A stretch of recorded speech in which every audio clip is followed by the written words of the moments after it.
Patrick Lugo, you're here to talk to us about your Tiger's Tail Kickstarter campaign. We're all so excited, and take it away.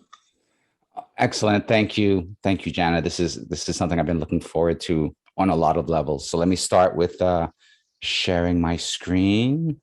And so here it is. This is my little case study that I put together specifically for us here at KCU. Kickstarting a Tiger's Tail.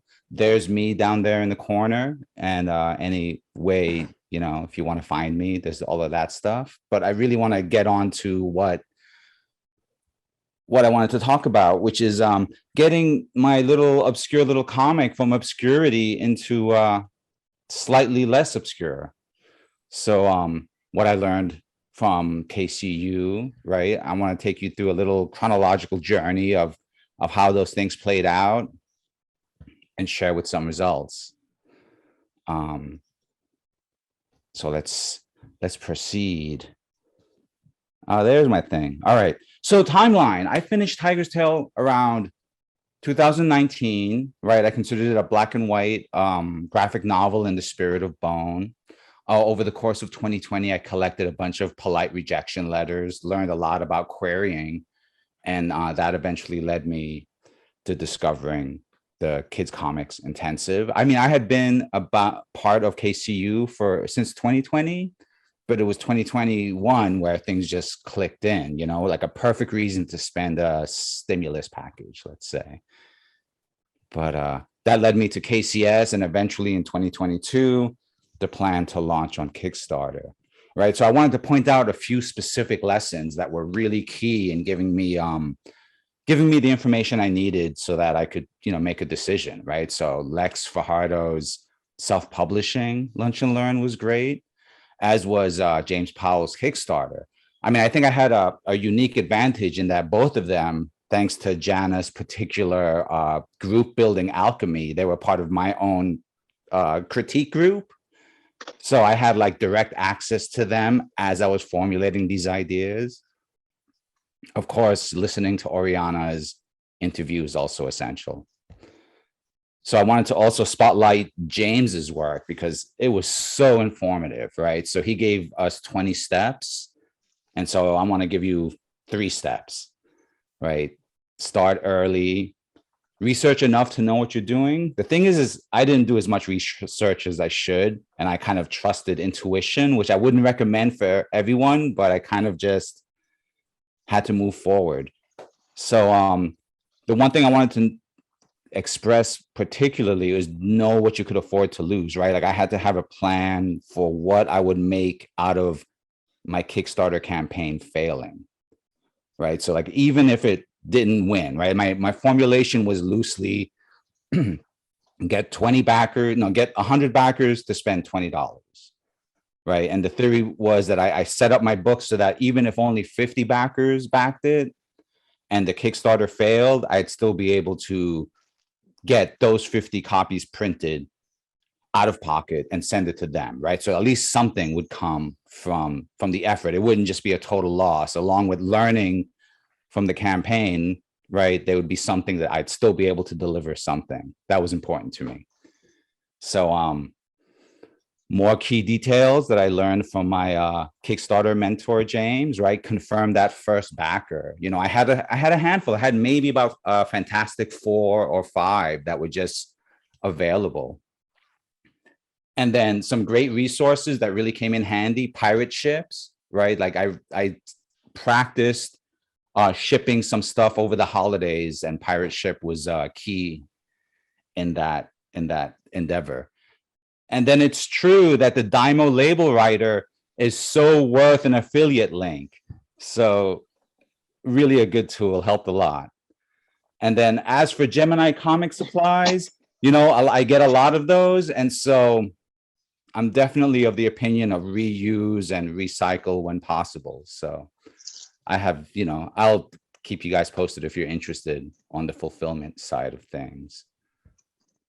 But I wanted to show you this calendar, right? So back in April, still part of the Kids Comics studio, still talking with my intensive group. And I kind of did a count of like, here I have Tiger's Tail, and then coming, down 41 weeks later would be the Lunar New Year, right? Year of the Tiger. And so that kind of set in motion what I thought could be a good framework for marketing, right? Like playing with the hashtag Tiger Tuesday and a few others, I would just start, building some kind of campaign or some kind of marketing concept. And that turned into these graphics, right? So I would only do them maybe 3 or 4 at a time, and just one a week, every Tuesday, post a graphic with the countdown and just say a little something. And at the very beginning, it was just very vague. I still didn't even know what I wanted to do. But as things progressed and as momentum for the project built up, I had more to say and I could experiment with the format. If you look, you can see those squares were used for my Instagram profile, whereas the more widescreen shots were used more generically on Facebook and stuff. And, you can look closely and you can see like the timeline of events just reflected in these images, like when I launched the website around week 30. So speaking of which, Jana, this checklist, the 6-month checklist, is essential. So that was what got my timetable really dialed in. It allowed me to use, what is it, like 26 weeks is about 6 months, right? If I do my math correctly. So from between week 41 and 26, I really put together a lot of my understanding for this checklist so that I could deliver as closely as possible. I wouldn't say I did it all, but I did okay.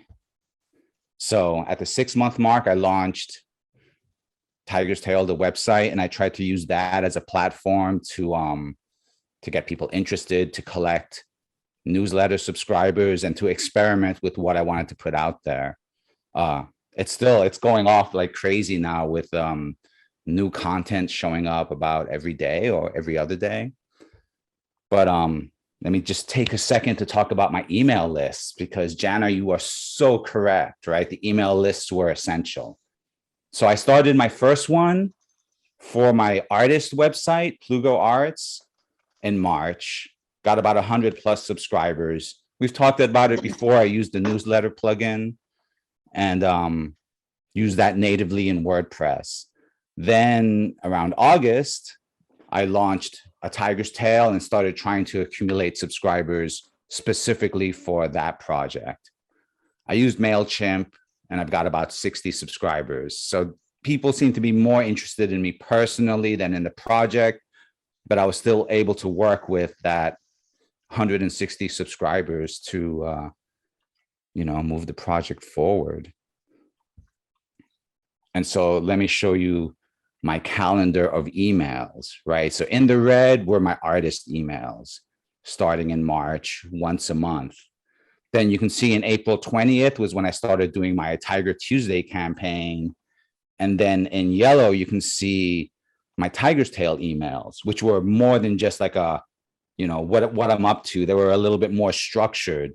They were like almost like little essays that were like exclusively sent to subscribers. And as the date approached, you can see how I just started stacking them. The time in between emails got less and less, to the point where in January, it was like 2 a day. And there was a lot of writing. But the one thing I did was I wasted nothing, right? So each email that I sent, I could split up and make them into multiple blog posts that I can then use for like updates on the website.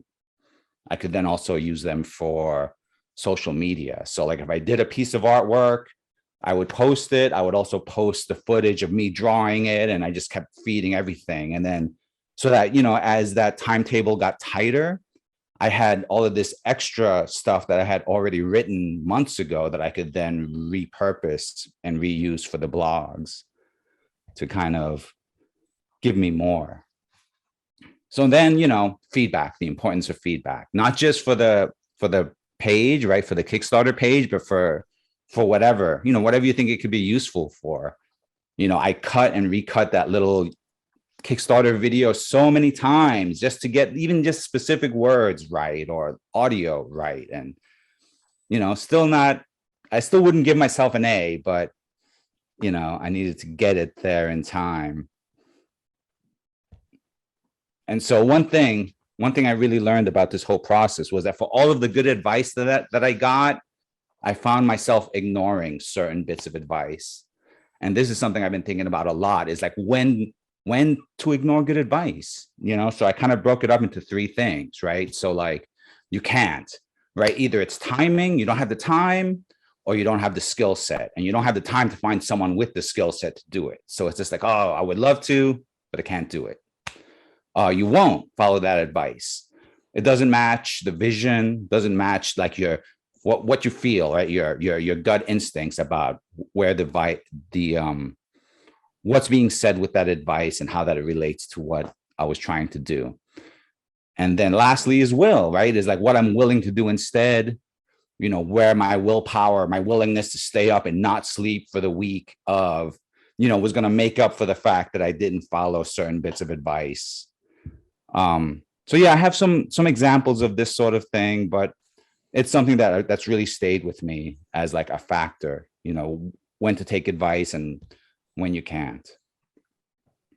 Also, the importance of allies, right? Like to be able to call in favors, you have to give favors, right? And so one thing I wanted to do was, try and get my voice out there, but then I realized, thanks to some good advice, is that I should also elevate the voice of others, right? So that resulted in this side project that I'm calling Tiger Talk, where I'm interviewing some of these amazing Kung Fu masters that I am lucky to know. And some of them are even interested in my project. So it's been this great unveiling of potential. And then it's also led to introductions where people are introducing me to other people. And that's been leading to these interviews and these opportunities to help and be helped. And like I said, some of these talks, they're nourishing to me too, right? Like talking to these inspiring people have helped me get through some of the stresses of this campaign, added to the fact that, oh man, it's so cool that, Kung Fu master Robin Leong started training in Kung Fu at age 4, and now he's writing children's books about it, just cool stories like that. And so here's the key detail, right? Being a good ally creates opportunities for profound windfalls. So here, let's look back to January 19th, where, creator Ryan Clador launches his book. He had been on my radar, and I've been so excited about his project just by virtue of the name, a tiger's tail, a hunter's tale. Oh, that's just such a cool little synchronicity. But then just, here we are at his book launch, and Ryan generously offers to open up his platform to create a space for my launch. And I, at the time, was rather formless, right? I knew it was going to be about the first. I didn't know if I was just going to pull an all-nighter and, hit the button at midnight, or pull an all-nighter and hit the button at 6 a.m., So thank you, Ryan. You allowed me to get a handful of hours of sleep that night, So yeah, so once again, it ties into my whole thing with the email lists, because I was already on this track of sending emails out every day. So I was able to send an email that morning, change of plans. We're going to launch Monday night rather than Tuesday morning. Come find me was the gist of it. And those few backers that I knew were like committed, they made a point to change their schedules and to be available for the moment when we launched, right? 6:36 p.m. We launched live on Ryan's show. Ryan, backer number 1. Congratulations, right? Within 10 minutes, right, 3 more backers jump on. And all of a sudden we've got this crazy little surge, right? Within another 10 minutes, another backer jumps on. And here we are, 5 backers. The average pledge at this point was around $90+, which kind of goes against all of the traditional wisdom. Even to this date, like, because of some of the advice that I ignored, backers were able to jump on really bizarre reward goals to like really like pay for like gallery pieces or big ticket items. So it kind of went against what was conventional wisdom. I see that there's 19 bits of chat, but I'm just gonna go forward. We're almost through, because I wanted to show you that by the time I caught some sleep, right, I woke up and we were like 98% there. So I'm scrambling to write an email to say, oh my God, we're 90% there. By the time I hit send, I get the email that says that we're funded, right? And this kind of was really great fun and really exciting, but it also revealed like a kind of a miscalculation on my part, and it showed some of my inexperience, because I totally got swept up in this whole stretch goal concept. So first of all, some things I learned: do not type in Photoshop, right? So that was just me, trying to crank this really quickly spinning wheel. So I'm sending out these totally not proofread graphics just to get people to, participate. So these stretch goals were really hastily thought out. In all honesty, I could have waited and let the surge die down and then try and get the stretch goals going.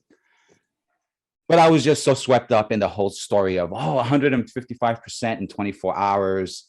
I had already planned for those extra 80 pages. So even though I was pitching a 70-page book, my budget was for an 80-page book. So, not too big a loss, but it's definitely something I would consider later, is to kind of not let lack of sleep, adrenaline, and enthusiasm kind of sweep one away. But these are slightly better stretch goals, right? I kind of slowed down my vision, and rather than trying to get to a specific monetary goal, I was just like, let me just get more backers, right? So I had these posters. I decided the first 55 backers get a free poster, even if they just order the PDF. I was far enough ahead that I could still send a poster in the mail, and it'll become a cool bragging right. Especially because, like, it turns out that backer 55 is none other than Robin Leong, the Kung Fu master I was talking about. So, like, once again, a little bit of heroism there. And, it's cool. His interview is live now, and I highly recommend it to anyone who's curious about it. He talks about, growing up in martial arts, getting on television in Singapore, and then now writing children's books with his kids. So, that he's teaching Kung Fu to. Crazy story. And then my most recent stretch goal is very ambitious. It's a, cool little sticker for amount of money I would never have thought was possible 2 weeks ago.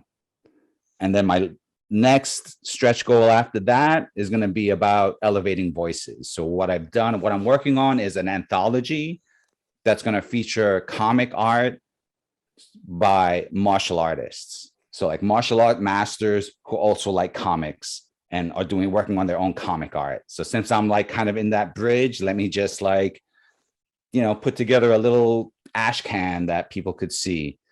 Because, right now, if you don't know, my whole philosophy with the campaign is to let people know that Kung Fu isn't just about fight scenes, right? You can have Kung Fu in everything, including art. So that brings me to my secret of success, right? Set a really low bar. If I had done more research and had a much more clear idea of like what my audience reach was outside of my email list, I could have maybe, set the bar higher and plan a little better. But, one works with what tools they have. So my wish list, right, would be to have had more emails, a larger email list, and have more lead time. Even though, 41 weeks, right? Like, I think I probably squandered a good 6 to 10 of them. I don't know, not sure how or why, but those things happen. And more sleep, So here's my homework assignment for anyone who's interested, right? In the spirit of being an ally, I would say go to both of these sites, right? There's mine, A Tiger's Tale, you can check out. I'd love any feedback you have, why you would or wouldn't support it. But also check out Stephanie's site, which is for a very good cause. Today is the last day for it. And she's so close to her stretch goal that that it also includes a work of art of mine, right? So if her stretch goal gets met, some of my art gets out there. If my stretch goal gets met, some of my art gets out there. So I leave it up to you folks to just check them both out, see if you want to share it, because even a share means support. So wanted to put that out there. And let me help you, like the one thing that I've really been learning about Kickstarter is like the necessity for that, maintaining that momentum. So even if it's on Kickstarter or Zoop or whatever, I've been really experimenting with this philosophy about how helpfulness really kind of elevates all ships. So it's important to me to be able to help others just in the same way that I've been helped so much.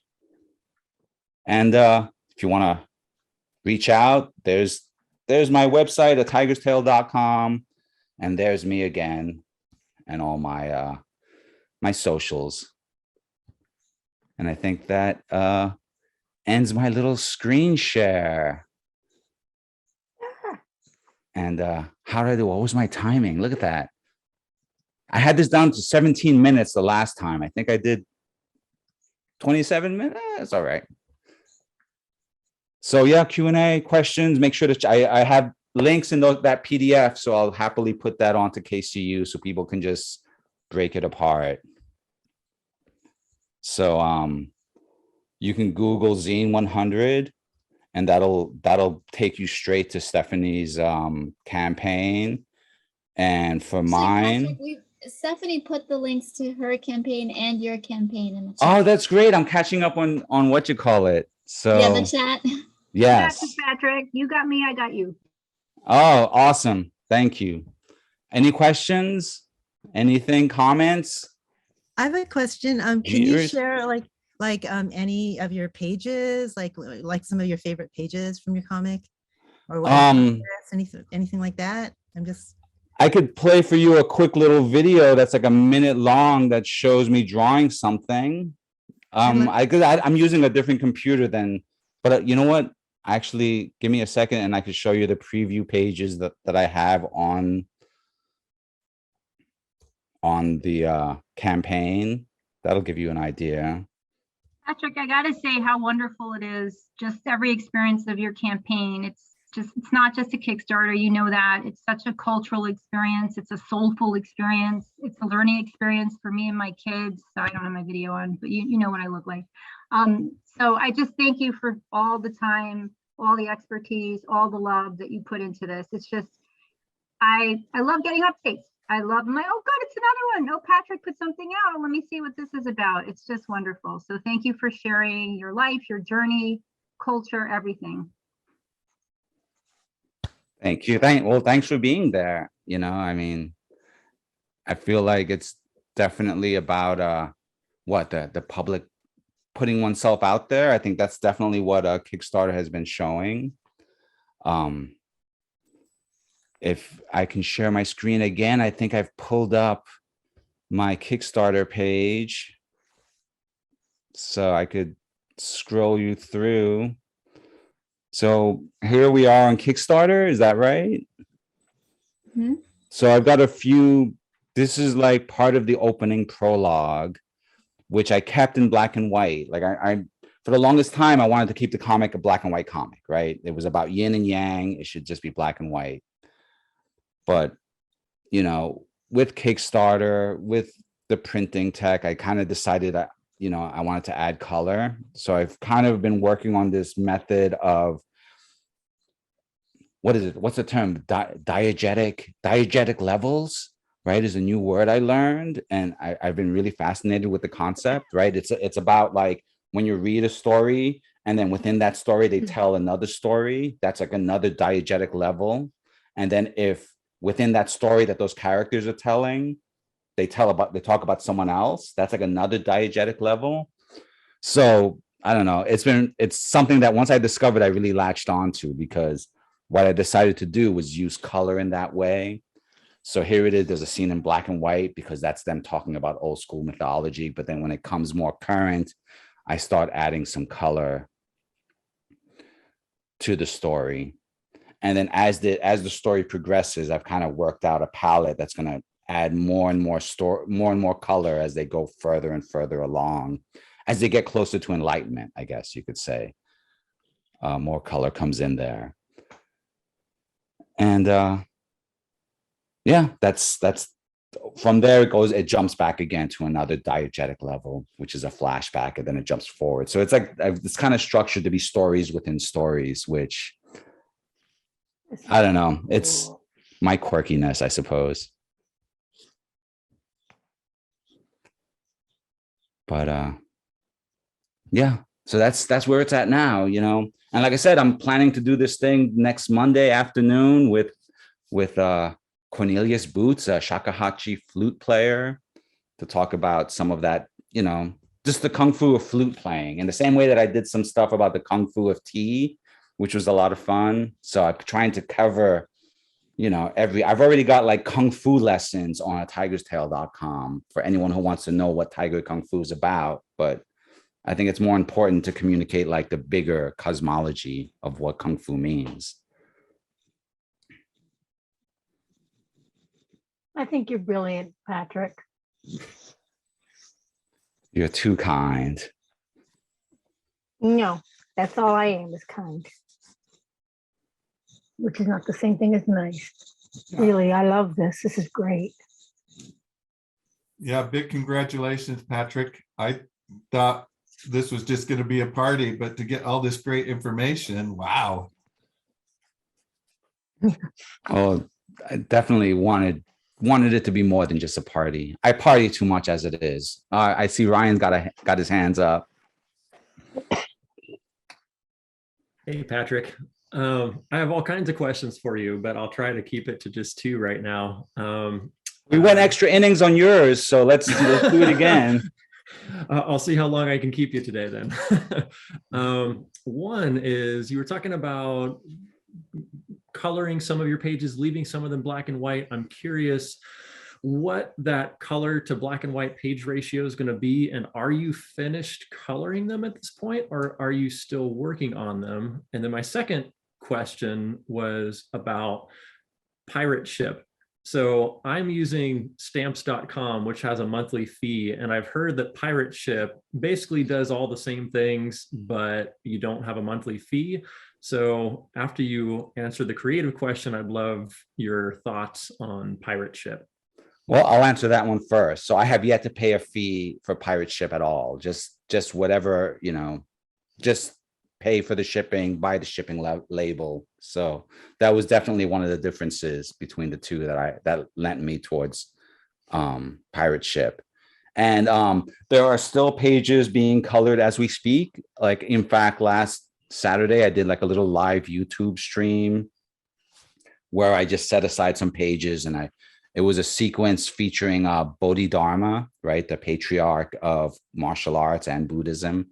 And so I kind of just live streamed that. So there are definitely certain pages that I blocked out that I really want to kind of paint and color with people, not with people watching, but color in such a way that I could put it out there and let people see. I mean, if they want to watch, that's cool too, but I kind of want to have like a document of when things got done. So I still have until February to finish coloring, Ryan. I plan to not sleep until then. January. I had a friend who did a Kickstarter a couple of years ago, and he had got his friends to do like an alternate page in there of his characters in their art style. And I just thought, you know, there's probably lots of artists in our group that would do a page for you or something in the future, or for other people doing Kickstarters, you know. Oh, that's a fun idea. Yeah, it's true. I ended up doing an illustration trade with one of the Kung Fu masters who's doing his own comic. And there was a point where we were going to launch our campaigns kind of in tandem and have it be like a, you know, his Kung Fu versus my Kung Fu kind of thing. We ended up doing it. We're now doing a YouTube show together, which is pretty absurd. It's called the Comics Fu Show, where we talk about comics and kung fu, and it's amazing to see some of those crossovers. But his campaign is a little further down the line now, right? So I'm gonna help. I've already given him some art. He's written some stuff for me, so I'm definitely. And then the same thing is true with Stephanie's Kickstarter, where I have a piece of artwork that's being used for her stretch goal. So I think definitely there's a kind of an economy that goes beyond just the cash exchange. I see Yanueti has you have your hand up. Oh, yes, I do have a question, Patrick. Congratulations, by the way. Thank you. Thank you. Thanks for your support. Oh, yeah. Thank you for sharing how you took this big goal and how you broke it down into smaller goals, which is something that's very difficult for me. So I'm interested in like always researching and tools and ways to help me with that. Do you, what organizational tools helped you to break this down? Because you're so, I wish I used more organizational tools, but I really did keep so much of it just in my head. And I have like my trusty calendar book, which, I wrote stuff in, and then I would lose every so often. And then I'd have to tear pages out and be like, why didn't I think of that a month ago? So that was kind of useful. I would send myself lots of emails. So for like about 5 minutes, I tried to use asana, and I realized that I was taking too long just trying to organize my thinking around it, that I just had to, that goes back to that whole thing about ignoring good advice, where there was a certain point when I really had to measure, like, how much time am I spending trying to figure out something that makes it more efficient, and can I just power through instead, and I found that at a certain point I was like, I'm just gonna, my memory is doing a better job than the software and the reminders, and it's not perfect, and I would love to find a better system, but it was this weird thing where, like, setting that structure, the Tiger Tuesday became the system, and everything just became, what am I going to do for that next Tuesday? And now that Tuesday is done, what can I do before I have to think about the next Tuesday? And so having that one thing ticking off every week just really allowed me to structure, what I wanted to do over the course of that month versus the next month. And I stayed pretty close, but there were times when I'd be like, oh, I'd want to do more on a given month, but it kind of worked anyway. I think I missed Rivka if she's departed, but just a quick question about your Tiger Tuesday, because I think it's brilliant, and it seems like it kept you like focused and energy, all your energy going to the goals. Like, was that something that you knew? How did you come up with that idea? And then, how did it like help, you just, did you realize early on it was going to get you to your goal? I'm just curious, like, how did you like jump on that and just stay with it? Because it was, to me, that just seems like it kept your enthusiasm up and focus and all that. It did. I mean, it was like, okay, so back in April, right, I was still part of the intensive and the peer group. And so there was always the ongoing question of, do I want to do this on Kickstarter or not? And so when I started like really considering it, I looked at the date, right, that Lunar New Year would happen on a Tuesday. I've known that it's Year of the Tiger, right? So I've always had that, like, well, I've got this project, I've worked on it for years. Like 3 years ago, we were nowhere near the Year of the Tiger.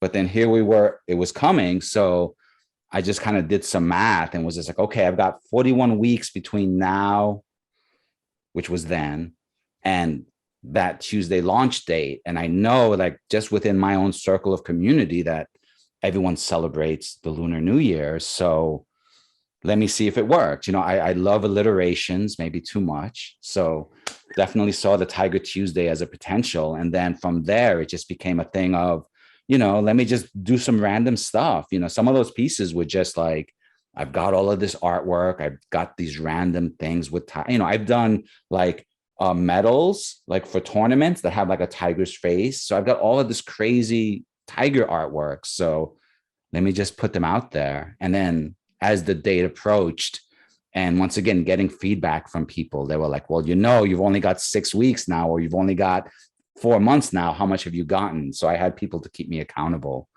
as things, got more intense.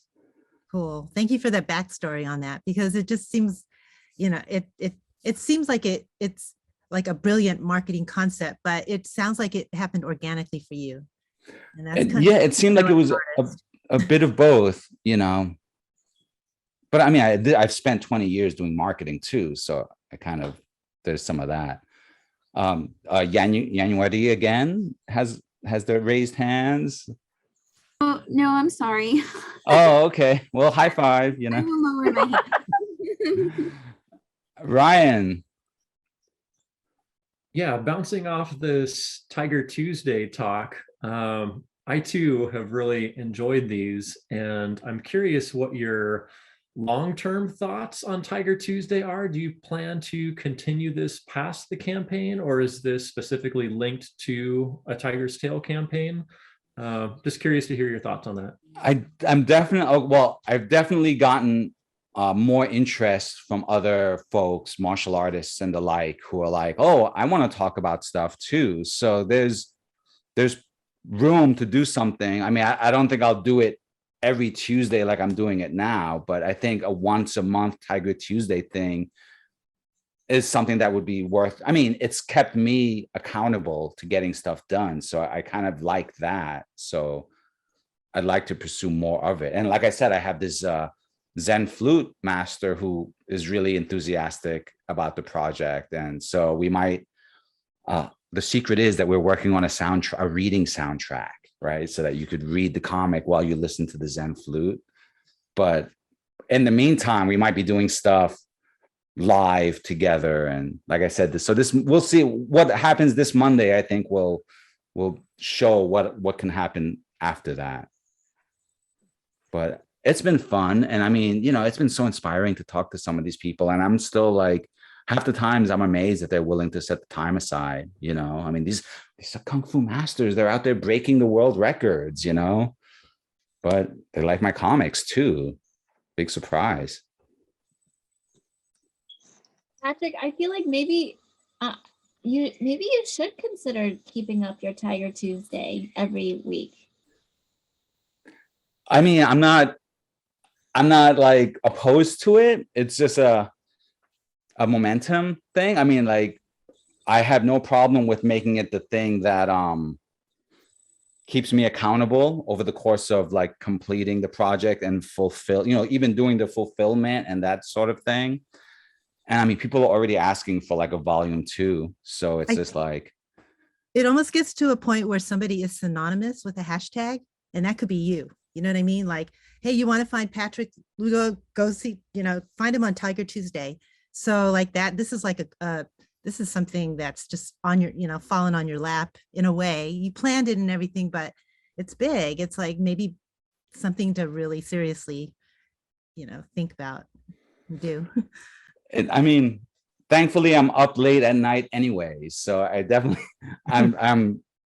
it's definitely in the mix. It's that whole thing of like it's the can't, won't, will equation, right? What can I do and what can't I do? So there was I had arranged with another Tai Chi master to do like actual calligraphy that we could film, but that Tai Chi master is no longer available. They sent me the calligraphy anyway. They're like, here, I can't, I'm not going to be available to film it. So here, have some calligraphy.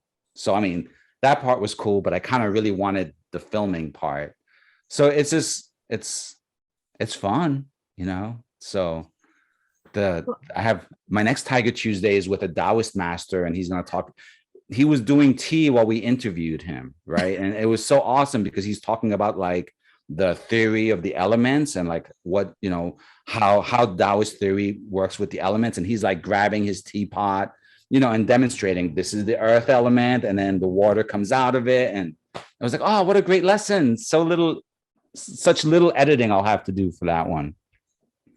So I'm excited about those things. Those things are so fun. Hmm. Maybe at a certain point you can get like a virtual assistant to help with the grunt, the grunt stuff that you don't have time to do. Anyway, just a thought. This whole project was really illuminating and demonstrating like people's willingness to say yes. And then there's that, and then there's people's ability to follow through. Right. And it's just like seeing when they line up and then seeing where they don't, and then just having to navigate those differences, because it's like kind of a waste of time and energy to be like upset or to be like, oh, this person never got back to me. Like the one thing that I really learned was I have too many things to do to spend any energy. Like this is a collaborative thing. And if I can successfully inspire someone, that's great, but no one's no one's obliged to be inspired, right? So really realizing that if I could just stay on the inspiration level for myself, and then anyone else who wants to join, that's kind of its own reward. You are such a quotable person, Patrick. Thank you, Angie. I think all of this coffee I've been having this morning has finally kicked in.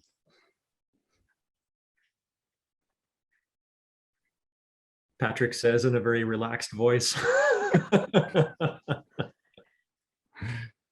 Yeah.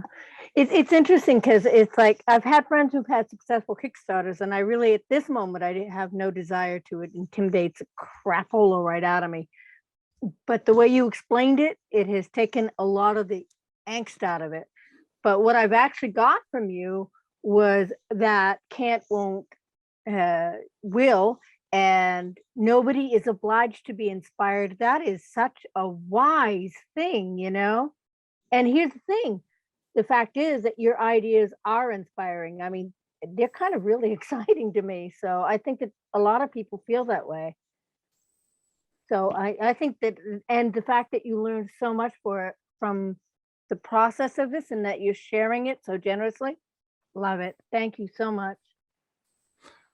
I mean, I learned so much from being here, and I mean, I really wanted this, like, it seemed to me like a missed opportunity to not talk about how, this is a fruit grown from the tree that is Kids Comics United. And I've been using a lot of tree metaphors in my campaign, right? There's a whole thing about the Kung Fu forest and the Wu Lin, and there's a whole philosophical component about it all. So I'm kind of trying to drag those metaphors with me wherever I go. Wow. Well, you have a real cross-pollination about everything. I like your energy a lot. There's a Steph. There's in martial arts, right? I'm gonna just use every martial art metaphor I have in my back pocket, So there's a concept between open door students and closed door students, right?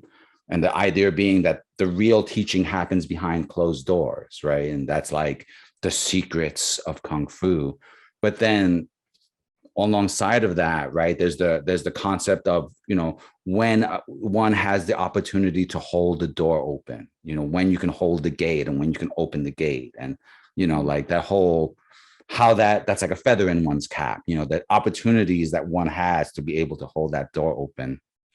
Yeah. It's kind of like chivalry, but then there's a little bit more of a, I don't know, broader concept, I think. But I spent too much time talking with all of these philosophers. So no, it actually makes a lot of sense. A friend of mine a long time ago encouraged me to be a teacher when I really felt very inadequate. And I asked her why, and she said, basically, so you become better. And she was right. I got so much more out of teaching everybody what I knew, because I had to clarify, I had to practice, I had to become clearer. I think I said that already. Oops. But so a lot of times, yeah, when you are more generous, the connections that you make, they're like ripples, So but it's still appreciated, because you really don't know where a lot of this stuff goes. It all informs itself. Patrick, have you always been somebody who trusted your intuition, or is that something that you've developed? I've always had a strong sense of intuition, and I've learned to pay attention to when I ignored my intuition and how painful the results were, but for a long time, I was always like, oh, why is this happening to me? And getting past that and then starting to look at like, oh, I really kind of felt that I shouldn't do that, or there was really a reason why I was procrastinating about something. And, but it's not like a light switch, right? So it's always like this little bit of a thing you have to kind of get your fingers dirty to figure out whether it's a genuine intuition or really it's a bias or it's, something else, lack of sleep. That's such an easy one to turn to.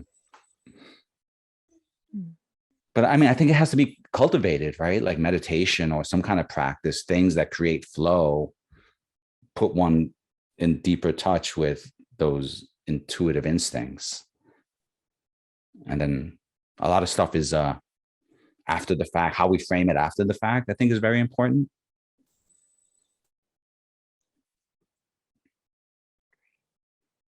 Shall we talk about breath work now?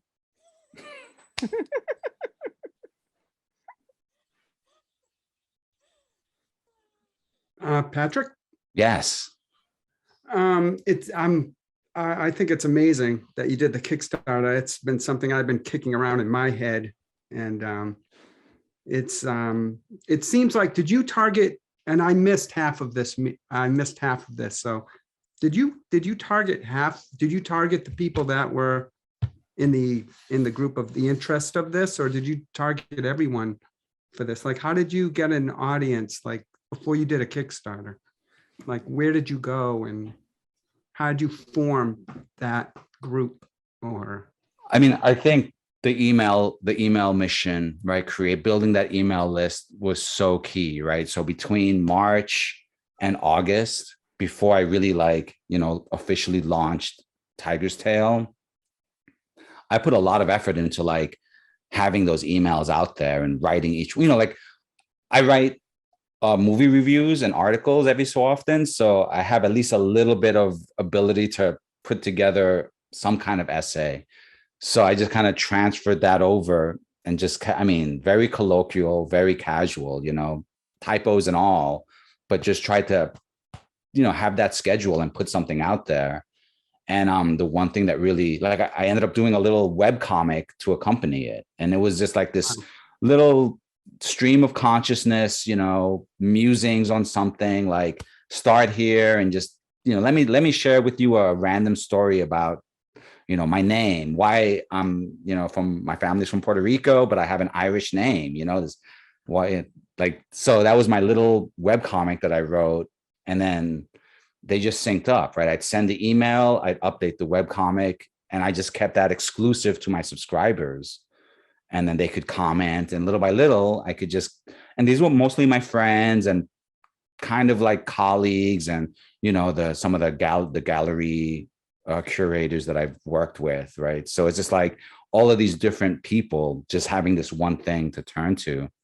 And then it was just like, oh, by the way, I'm launching Tiger's Tail. So then there was that period between August through to the end of the year where I was doing both, right? I was doing my personal email with little web comics about, growing up with dogs, or, I did a really fun Halloween one. That was a lot of fun. Working for a haunted convent. Oh man. Anyway, so those things, were there, and it just kept enough people engaged in this special thing, like Anthony Kelly, the Guinness Book of World Record holder for arrow catching, would comment on my comics. And so I was like, oh man, thanks for commenting. Remember this article we worked on together, and I'd love to talk to you more about this project. And it just little things like that. Same with Gene Ching, right? Publisher of Kung Fu Tai Chi magazine. We've had lots of antics together. And so he's like, yeah, of course I'll write something for you. And so those people just had, if Gene wrote something for me, I could see it instantly.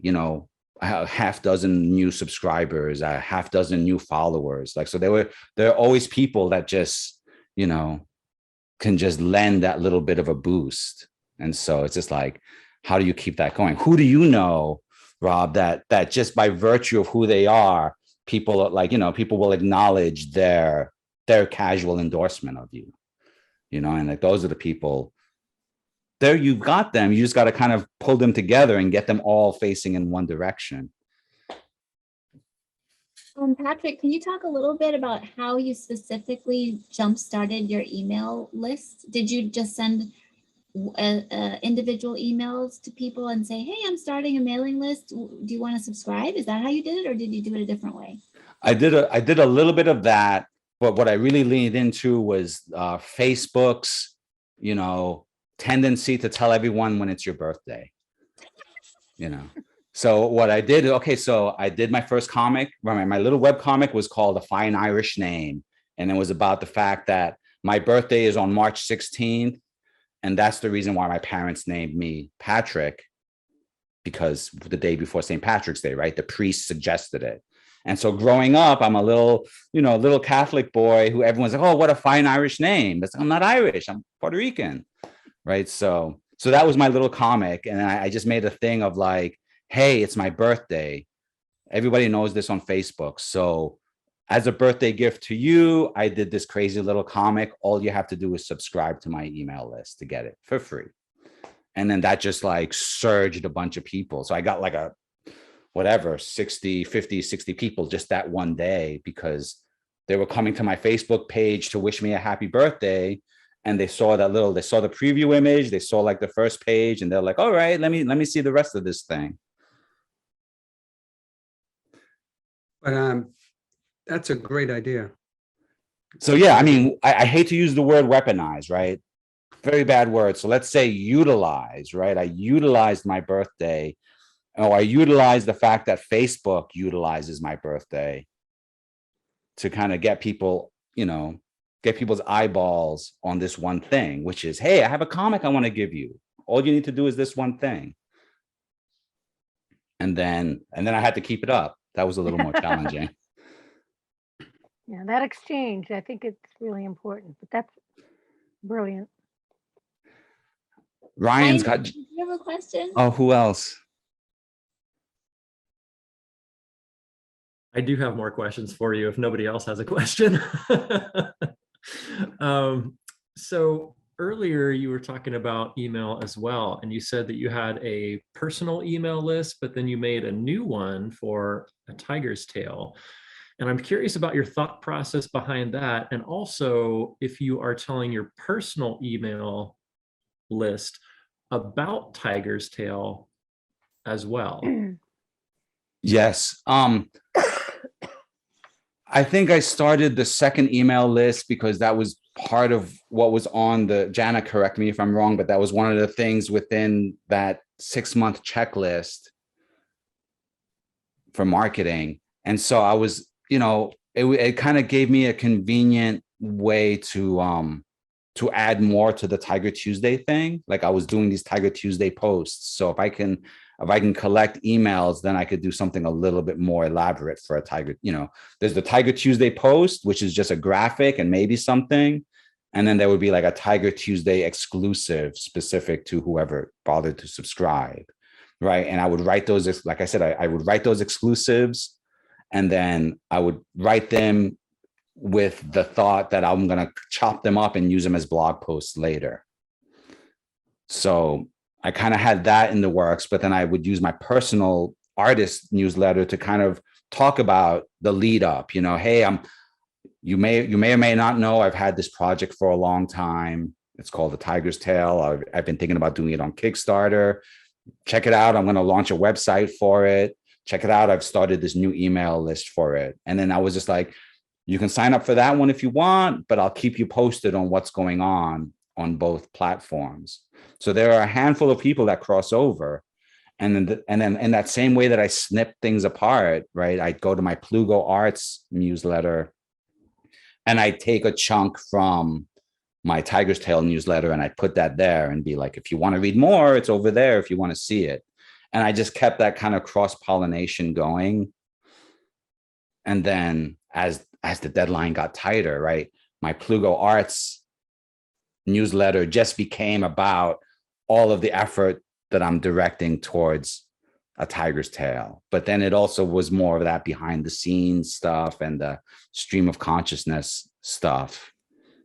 Whereas Tiger's Tale was just about, you know, secrets from the Kung Fu forest.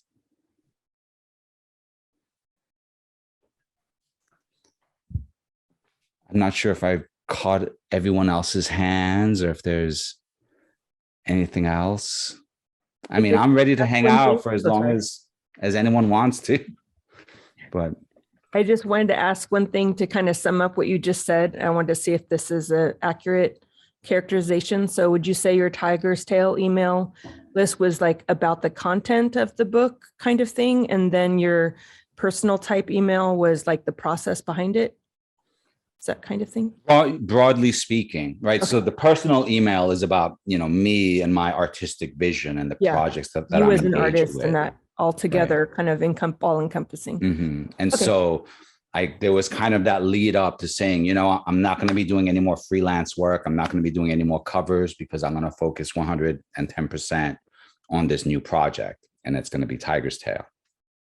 And then the Tiger's Tale email was like, not just about the graphic novel. It was actually very little about the graphic novel. And it was much more about the stuff around it, right? The history, Kind of the theme the of everything. theory, the, Mhm. you know, lessons and the stuff that eventually turned onto the audio or the video interviews with Tiger Talk, where, you know, some of the stuff gets really, you know, out there, but I like it. So hopefully some others will. That's cool. Great. Thank you. Sure. I wish I'd gotten some more screenshots, by the way. I was like too late on one of them. I was like, shoot. Well, I'll definitely have the, you know, the PDF posted for that stuff, and, you know, Great. sign up for the newsletter. There's more behind the scenes stuff. You know, I haven't So- even talked about the Kung Fu historian that got put away for impersonating an Interpol officer. But Oh my gosh. Thanks, Patrick. sure. You know, I do actually have to go. So I think maybe I'll wrap it up here. But this was just amazing, Patrick. We knew it would be amazing, but you over-delivered even on amazingness. Oh, Jana, you're too kind. Thank you. I'm not going to be All able to fit my right. head out that door. Thanks, everybody. Thank you, Patrick. Congratulations. Thank Jen. you. Thank you. Congratulations. All right. Bye. Bye. Leave me a comment somewhere. Okay. Bye.